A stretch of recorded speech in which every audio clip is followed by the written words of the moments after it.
সখীপুর থানাধীন ইশারদিঘি শাকিনস্থ স্বামী কর্তৃক স্ত্রীকে ছুরিকাঘাতে হত্যার ঘটনায় ঘাতক স্বামী মেহেদী হাসানকে হত্যাকাণ্ডের 10 ঘন্টার মধ্যে গ্রেপ্তার করেছে র্যাব 14 CPC 3 টাঙ্গাইল ক্যাম্পের বিশেষ আভিযানিক দল।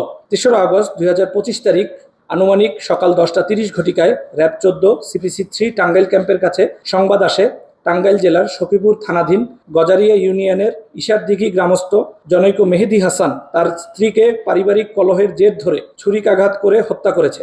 সংবাদ পাওয়ার পরপরই র্যাব 14 CPC 3 টাঙ্গাইল ক্যাম্পের গোয়েন্দা টিম তাৎক্ষণিকভাবে ঘটনাস্থলে গিয়ে প্রাথমিক তথ্য সংগ্রহ করে, কিন্তু ঘাতক স্বামী মেহেদী হাসান ততক্ষণে এলাকা ছেড়ে অন্যত্র পালিয়ে যায়। পরবর্তীতে র্যাব 14 CPC 3 টাঙ্গাইল ক্যাম্পের চৌকস গোয়েন্দা টিম তথ্য প্রযুক্তির সহায়তায় মেহেদী হাসানের অবস্থান নির্ণয় করতে সক্ষম হয় এবং টাঙ্গাইল ক্যাম্পের একটি চৌকস আভিযানিক দল রাত 8টা 20 ঘটিকায় গাজীপুর জেলার কোনাবাড়ি থানা এলাকা হতে ঘাতক স্বামী মেহেদী হাসানকে হত্যাকাণ্ডের 10 ঘন্টার মধ্যে গ্রেপ্তার করতে সক্ষম হয়। আসামিকে গ্রেপ্তারের পরে প্রাথমিক জিজ্ঞাসাবাদ, স্থানীয় লোকজনের দেওয়া ভাষ্য এবং সখীপুর থানা পুলিশের দেওয়া তথ্য মতে জানা যায় মেহেদী হাসান ও তার স্ত্রীর মধ্যে দীর্ঘদিন থেকে পারিবারিক কলহ চলে আসছিল এবং এরই ধারাবাহিকতায় আজকে সকালবেলা নিজ বাড়িতে মেহেদী বাসার ফ্রিজ বিক্রি করতে চাইলে তার স্ত্রী কাকলি তাকে নিষেধ করেন।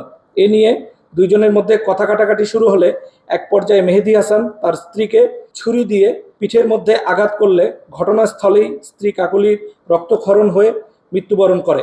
আসামিকে তার পরবর্তী আইনি কার্যক্রমের জন্য সখীপুর থানায় হস্তান্তরের প্রক্রিয়া চলমান রয়েছে। আমাদের প্রাথমিক জিজ্ঞাসাবাদে আসামি এই ঘটনার সাথে নিজের সম্পৃক্ততার কথা স্বীকার করেছেন।